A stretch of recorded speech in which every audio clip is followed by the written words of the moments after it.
VSB ప్రేక్షకులకు నమస్కారములు. నేను మీ సురేష్.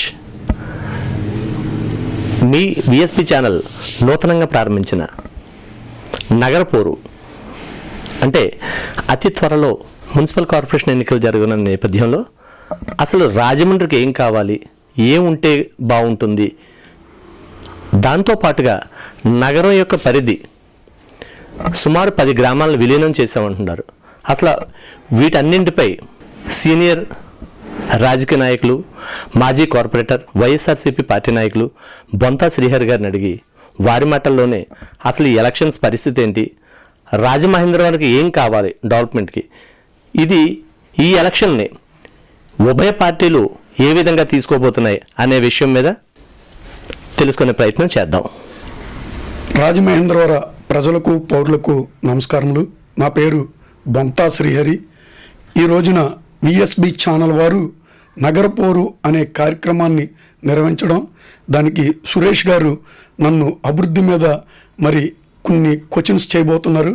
వాటిని ఇప్పుడు నగరం ఎలాగుంది, రేపు మేము అధికారంలోకి వస్తే నగరంలో ఏమి చేయబోతున్నాము అనే విషయాలను పూర్తిగా విఎస్బి ఛానల్ ద్వారా ప్రజలకు తెలియజేస్తున్నాను. ఈ రోజున రాజమహేంద్రవరం చాలా అభివృద్ధి చెందాలి.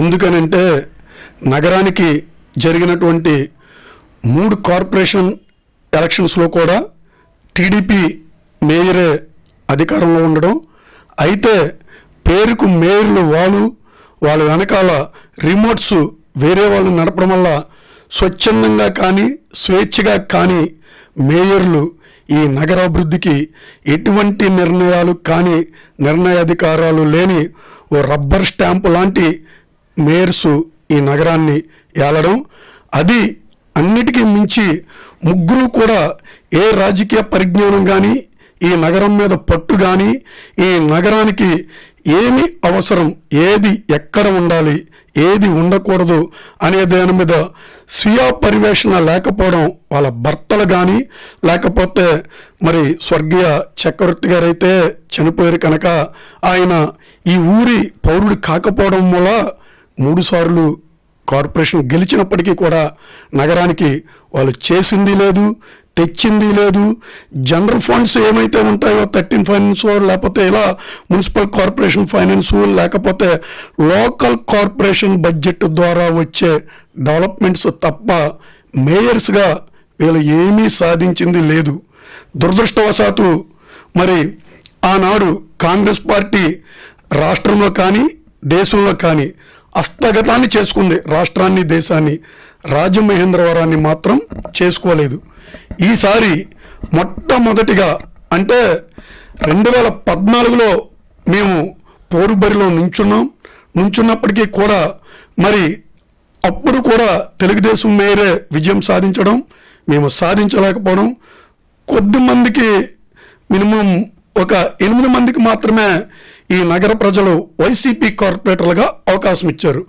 అయినప్పటికీ కూడా ప్రతిపక్షంలో 42 మాకు ప్రతిపక్ష అభ్యర్థులు, 5 కోఆప్షన్ అభ్యర్థులు, 47 మంది, అలాగే 2 ఎమ్మెల్యేలు, 1 ఎంపీ, 1 ఎమ్మెల్సీ, ఇంచుమించుగా 47-51 మంది ఉన్నప్పటికీ కూడా మా 7 కూడా అంటే ఒక అభ్యర్థి తెలుగుదేశంలోకి వెళ్ళిపోవడం జరిగింది. మధ్యలో మా 7 మరో ఒక ఇండిపెండెంట్ అభ్యర్థి మా వైసీపీలో జాయిన్ అవ్వడం, అంటే 2014 నుండి మా పీరియడ్ ముగించే వరకు 8 మంది కూడా ప్రజల అవసరాల మీద కానీ నగరానికి కావలసిన ఏమైతే ఉన్నాయో అవన్నిటినీ కూడా మేము చేయడమే జరిగింది. ఉదాహరణకి ఒకే ఒక విషయం నా పోరాటం చెప్తాను. అందులో మేము వచ్చేటప్పటికి వాళ్ళు ఏమీ చేయలేదు, మీది అధికారం కాదు కదా, మీరు ఎలా చేశారు అంటే ఒక ఉదాహరణ చెప్తాను. రాజమండ్రి కంబాల చెరువు పార్కు ఏదైతే ఉందో ఆ కంబాల చెరువు పార్కు మీరు ఏమైనా తెలుగుదేశం వాళ్ళు చేశారని అనుకుంటున్నారేమో, లేకపోతే తెలుగుదేశం మేయర్ కానీ ప్రభుత్వం చేసింది అనుకుంటున్నారేమో. యాస్, వాళ్ళ అధికారంలో ఉన్నారు కనుక ఆ క్వశ్చన్ కానీ ఆ పార్క్ మీద పోరాటం నేను చేశాను. ఎలా చేశాను అంటే, వాళ్ళు అప్పటికి అమరావతి మీద వాటి మీద మేము ఏమన్నా మాట్లాడితే, ఓ ఇంకేముంది సింగపూరు, అమెరికా, రష్యా ఏ కంట్రీ అందంగా ఉంటే ఆ కంట్రీని చేస్తే, స్థానికంగా నేను రాజమండ్రి పార్కుల మీద ఒక అంశాన్ని లేవనెత్తుతూ, రాజమండ్రి పార్కులన్నీ కూడా శ్మశానాల్లాగా ఉన్నాయి. శ్మశానాలు రామోజీ ఫిలిం సిటీ లాగా ఉన్నాయి. ఉదాహరణకి కార్పొరేషన్కి కోతవేటు దూరంలో ఉన్న కంబాల చెరువు పార్క్ని మీరు ఎప్పుడైనా చూసారా అని 2 కౌన్సిల్లో గొడవ చేస్తే, ఆనాటి ఐఏఎస్ విజయరామరాజు గారు కమిషనర్గా ఉండి, ఏంటి ఈ శ్రీహరి పార్కులు శ్మశానాలు అంటాడు, శ్మశానాలు రామోజీ ఫిలిం సిటీలు అంటాడని ఆయన ప్రత్యేకంగా రోజు విజిట్ చేసి నన్ను కూడా పిలిచి చూసి వెంటనే ఆ వేళ ఆ పార్క్ని అభివృద్ధి చేయడం. అంతేకాకుండా మిగతా పార్కులకు మహర్దశ వచ్చిందంటే, యాస్ వైసీపీ అనే పార్టీ ఒక బొంతాశ్రీయరు లేవనెత్తిన అంశం మీద మాత్రమే పార్కులను సుందరనందన మరి వనాలుగా మార్చడం జరిగింది. అంతేకాదు ఇంకొక విషయం, రాజమండ్రిలో రోడ్స్ కానీ ఇంకోటి కానీ చాలా బేభత్సంగా ఉండేవి. మేము కార్పొరేషన్లో అడుగు పెట్టే నాటికి అప్పుడు ఈ కార్పొరేషన్ మీద మేము తక్కువ మంది సభ్యులు ఉన్నా కానీ చాలా కౌన్సిల్స్లో పోరాటాలు చేయడం, మమ్మల్ని మార్షల్స్ చేత గెంటించేయడం, మమ్మల్ని స్టేషన్లో పెట్టించడం, అయినా మేము ఎప్పుడూ పోరాటాన్ని ఆపలేదు. అంతేకాదు రాజమండ్రికి చారిత్రాత్మకమైన పోరాటం ఒకటి నేను చేశాను. అదే ఈవేళ ప్రజలు సుఖాన్ని అనుభవిస్తున్నారు. ఎందుకంటే నాది పూర్తిగా స్లమ్ మధ్యతరగతి కుటుంబాలు ఉండే ప్రాంతం అయినటువంటి రాజేంద్ర నగరం ఎన్నిక అవడం వల్ల మా ప్రాంతంలో మరి ప్రతి కుటుంబానికి కూడా మున్సిపల్ వాటర్ మీద ఆధారపడి ఉంటాం.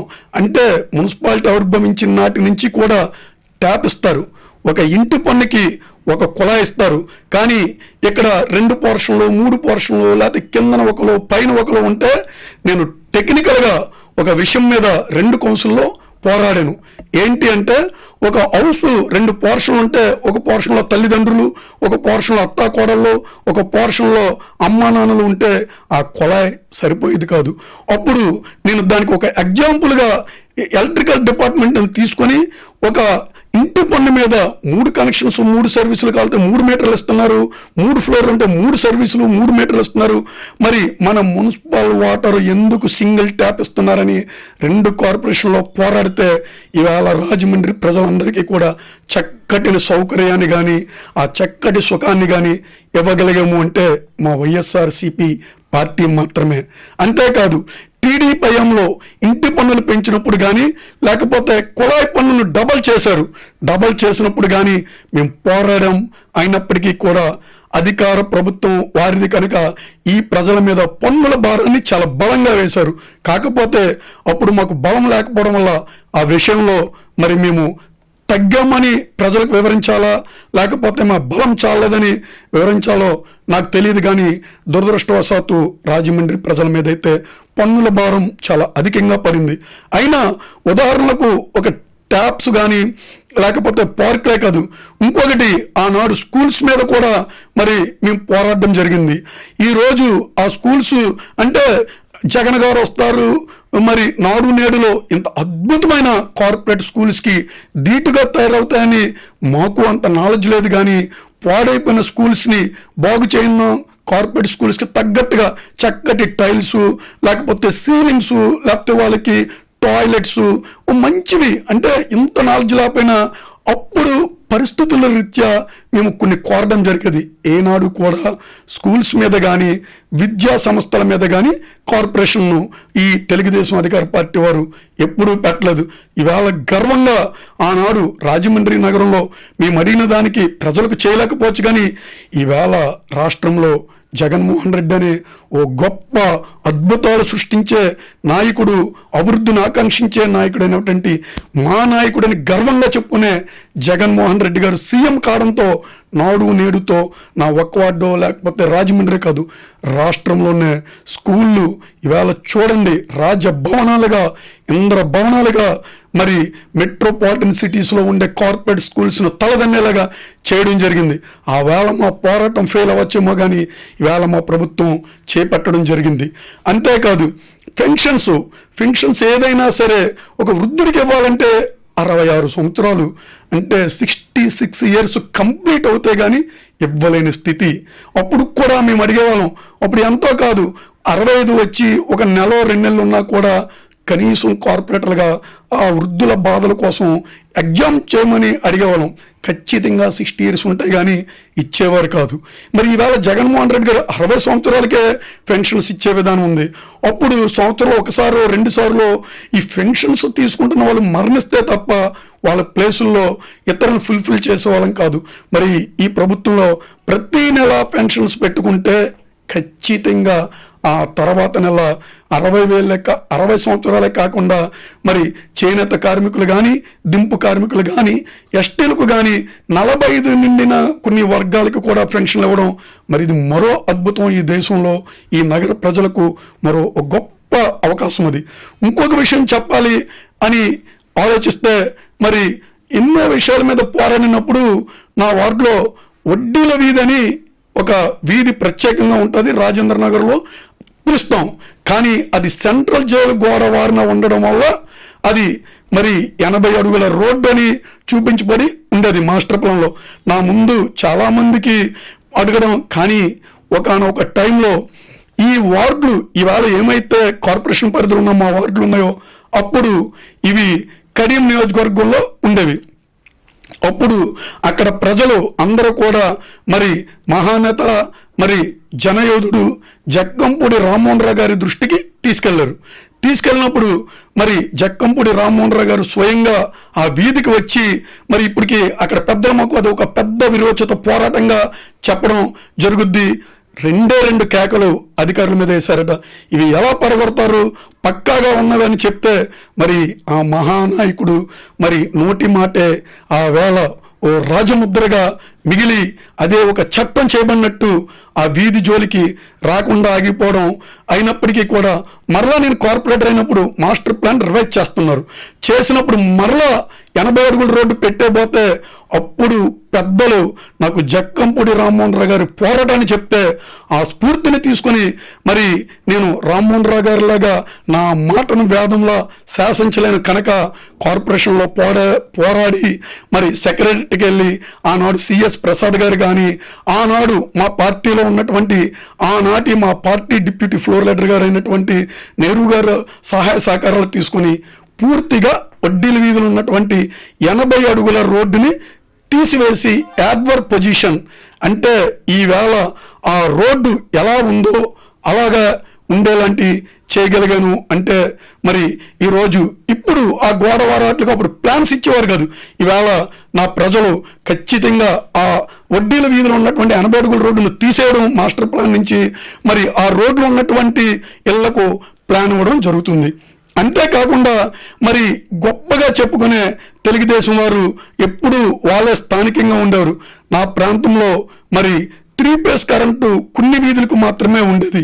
ఆనాడు నేను వీటి మీద కూడా ఏపీడిఎల్సీతో కానీ ఏపీఎస్సీబీలతో కానీ పోరాడి ట్రాన్స్కోవాల్తో దెబ్బలాడి నేను నా వార్డ్ అంతా కూడా 5 లైన్ వైరింగ్ అంటే 5 లైన్లో వైరింగ్ చేయడంతో ఎంటైర్ వార్డు ఇవాళ 3 ఫేజ్కి వచ్చింది. అంతేకాకుండా కొత్తగా మరో 4 ట్రాన్స్ఫార్మర్స్ వేయించడం కూడా ఒక వైఎస్ఆర్సీపీ వార్డులోనే జరిగింది.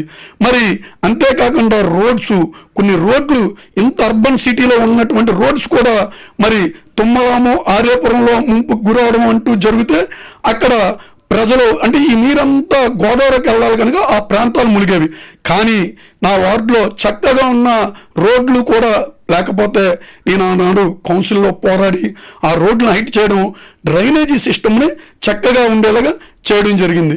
మరొక విషయం ఏంటంటే మనకి 50 ఏళ్ళు చరిత్ర ఉన్న ఈ రాజేంద్ర నగర్కి మరి ఒక స్కూలు మండల పరిషత్లో ఉండిపోయింది. ఇది పక్కా హార్ట్ ఆఫ్ సిటీ మధ్యలో మేము ఉన్నటువంటి ఇక్కడ ఈ కార్పొరేషన్ స్కూలు మండల పరిషత్ స్కూలుగా నడుస్తుంది. 4వ వార్డు రాజేంద్ర నగర్ మండల పరిషత్ స్కూలు. మరి ఏనాడు ఈ తెలుగుదేశం కానీ అధికారులు కానీ గుర్తించకపోతే దాని మీద కూడా నేను పోరాడి మండల పరిషత్ స్కూల్ నుంచి నగరపాలక సంస్థకు హ్యాండ్ ఓవర్ చేయడం, నేను తీర్మానం చేయడం, వెంటనే జిల్లా పరిషత్కు పంపించడం, ఈ లోపల ఎన్నికలు రావడం, ఎన్నికల తదనంతరం మళ్ళీ మా రాజా జక్కంపూడి రాజా శాసనసభ్యుడు అయిన వెంటనే మళ్ళీ దీన్ని ఫైల్ ఓపెన్ చేసి పోరాడి మండల పరిషత్ తెచ్చి రిజల్యూషన్ పాస్ చేయించి మళ్ళీ ఇవాళ కలెక్టరేట్కి మరి జిల్లా పరిషత్ సిఇఓకి పంపించడం, ఆ స్కూల్ని మళ్ళీ కార్పొరేషన్ పరిధిలోకి తీసుకోవడం జరిగింది. మరి మండల పరిషత్తులో ఉండడం వల్ల చాలా ఇబ్బందులు పడేవారు. ఇక్కడ టీచర్స్కి వాళ్ళకి కార్పొరేషన్తో పని ఉండదు. వాళ్ళు బోధన చెప్పినా చెప్పకపోయినా, లేకపోతే అక్కడ వసతులు కావాలన్నా మా కార్పొరేషన్ ₹1 పెట్టలేదు. ఎందుకని అంటే అది మండల పరిషత్ స్కూలు. మండల పరిషత్ వారికి వెళ్ళి ఏమండి స్కూల్కి ఇలా కావాలంటే అది మున్సిపాలిటీలో ఉంది, మీ స్కూల్కి పెట్టే బదులు విలేజెస్ ఏదన్నా స్కూల్కి పెడితే ఆ స్కూల్ డెవలప్ అవుద్దని మరి నిజంగా ఆ స్కూలు నా వార్డులో వెనకబడిపోవడం, దాన్ని ఈవేళ నేను చాలా గర్వంగా మరి నగరపాలక సంస్థకి ఇవ్వడం, త్వరలోనే ఈ ఒక నెల 15 రోజుల్లో మరి ఆ స్కూల్ నగరపాలక సంస్థకు హ్యాండ్ ఓవర్ చేయడం కూడా జరుగుతుంది. చెప్పుకుంటూ పోతే ఈ తెలుగుదేశం పార్టీ మరి 3 సార్లు 2002లో రాజమండ్రి టౌన్ సిటీగా రూపాంతరం జరిగింది. చైర్మన్ పాలన నుంచి మేయర్ పాలనకు వచ్చిన 3 పర్యాయాలు కూడా మేయర్స్ తెలుగుదేశం వారు గెలవలసిన కూడా రాజమండ్రిలో కేవలం మచ్చు తునకలు మాత్రమే మా వైఎస్ఆర్సీపీ పార్టీ పోరాటాలు, ముఖ్యంగా బొంతా శ్రీహరి అనే ఒక వ్యక్తిగా నేను మా పార్టీ తరఫున పోరాడడం, నా మీద కేసులు పెట్టించుకోవడం, మరి నేను కార్పొరేషన్లో పోరాటాలు చేస్తున్నానని నా వార్డులో కార్బన్ చర్చలు చేయడం, నన్ను జైల్లో నెట్టడం, ఎన్ని చేసినప్పటికీ కూడా రాజమండ్రి మరి మహానుభావుడు ఆరుద్ర గారు రాసిన గీతంలో వేదంలా ఘోషించే గోదావరి అమరధామంలా శోభిల్లే రాజమహేంద్రి. అమరధామం అంటే స్వర్గపూరి, ఇది ఒక స్వర్గం లా ఉండాలని ఆకాంక్షిస్తూ ఆయన రాసిన గీతంలోని మరి లైన్స్ను నేను మొదటి చరణాన్ని తీసుకొని ఈ నగరం ఖచ్చితంగా దేవాలోకం నుండే స్వర్గపూరి చేయాలని తక్కువ టైంలో తక్కువ మంది కార్పొరేటర్లతో ఎన్నో పోరాటాలు చేసి ఈ నగరానికి నేను చెప్పిన కొన్ని మచ్చు తునకలను మాత్రమే వైఎస్ఆర్సీపీ పార్టీ వల్ల ఈ అభివృద్ధి చెందింది ఈ నగరం. నిజంగా రేపు జరిగే ఎన్నికల్లో మా పార్టీకి వైఎస్ఆర్సీపీకి మేయర్ చేసే అవకాశాన్ని ఈ ప్రజలు ఇవ్వబోతున్నారు. ఆరుద్ర గారి గీతాన్ని నిజం చేయబోతున్నాం. అంతేకాదు ఈవేళ జగన్మోహన్ రెడ్డి గారికి కూడా రాజమహేంద్రవరం అంటే ఒక ప్రత్యేకమైన అభిమానం ఉంది. ఎందుకనంటే ఇక్కడ ఉన్న గోదావరి కానీ, ఇక్కడ ఉన్న కళా సాంస్కృతికి కానీ, లేకపోతే రాజకీయ పరిజ్ఞానంతో ఉద్యమాల పురిటిగడ్డ అయినటువంటి ఇది కానీ, లేకపోతే తెలంగాణ నుంచి ఇడిపోయాక డెవలప్ చేయవలసిన గ్రేటర్ సిటీలో ఇటు వైజాగ్కి ఇటు విజయవాడకి middle the point Rajahmundry centre కావడంతో మరి జగన్ గారు కూడా రేపు మేయర్గా గెలిచిన తర్వాత మరి అంటే అన్లిమిటెడ్ అభివృద్ధికి అడ్డు లేకుండా అధికారులు ఏమి అడిగినా సరే ఇవ్వడానికి వరాల దేవుడు జగన్మోహన్ రెడ్డి గారు మరి ముఖ్యమంత్రిగా మా వైఎస్ఆర్సీపీ ముఖ్యమంత్రిగా ఉండడం రాజమండ్రి ప్రజలు చేసుకున్న అదృష్టం. ఈ వరాన్ని మాకు కూర్చున్నప్పుడు చెప్పడం జరిగింది. మరొక విషయం తెలియజేస్తున్నాను. ఏంటి అంటే ఈ గొప్పగా చెప్పుకునే తెలుగుదేశం అధికారంలో నగరం ఎంతోమంది క్రీడాకారులు, క్రికెటర్సు, షటిలు, చెస్,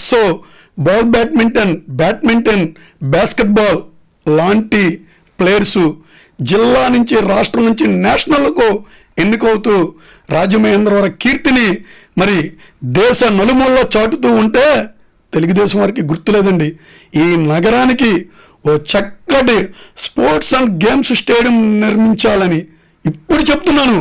మేము వైసీపీ మేయర్ స్థానాన్ని పొందిన మరుక్షణమే రాజమండ్రికి ఇంటర్నేషనల్ క్రికెట్ ఆడుకునే స్థాయిలో స్టేడియాన్ని తెచ్చి ఈ రాజమండ్రి ప్రజలకు అంకితం కూడా ఇవ్వబోతున్నాం.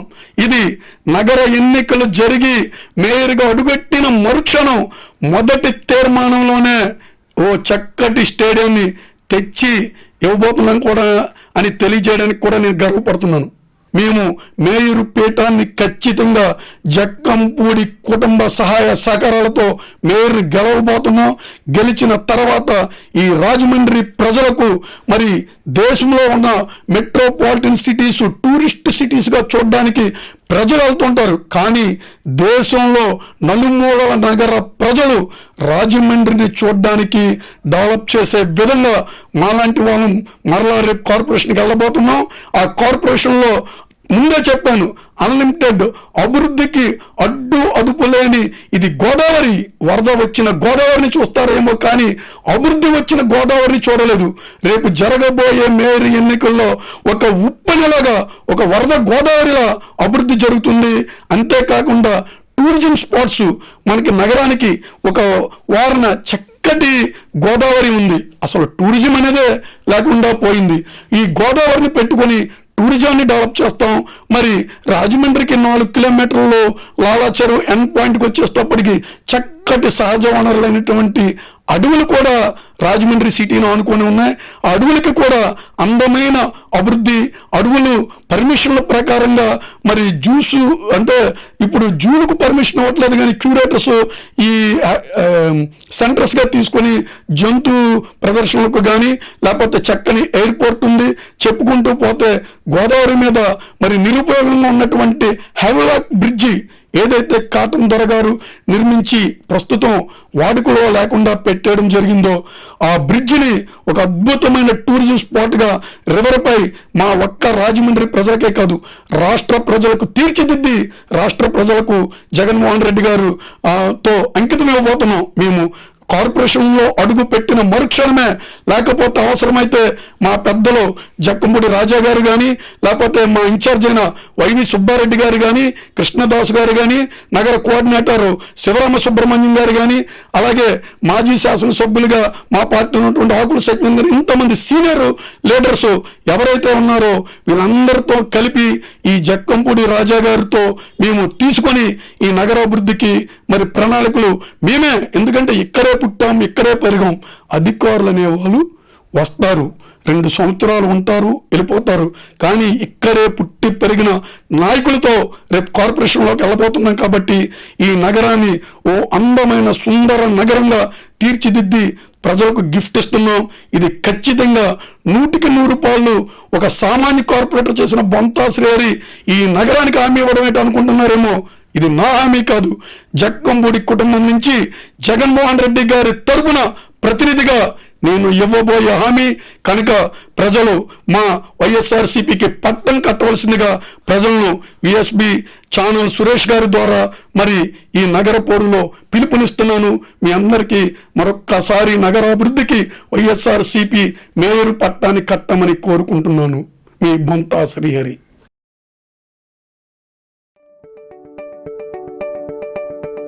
SS Developers Rajamindri, world's best facilitated venture started. Open flat, independent houses, villas, bungalows, education recreation.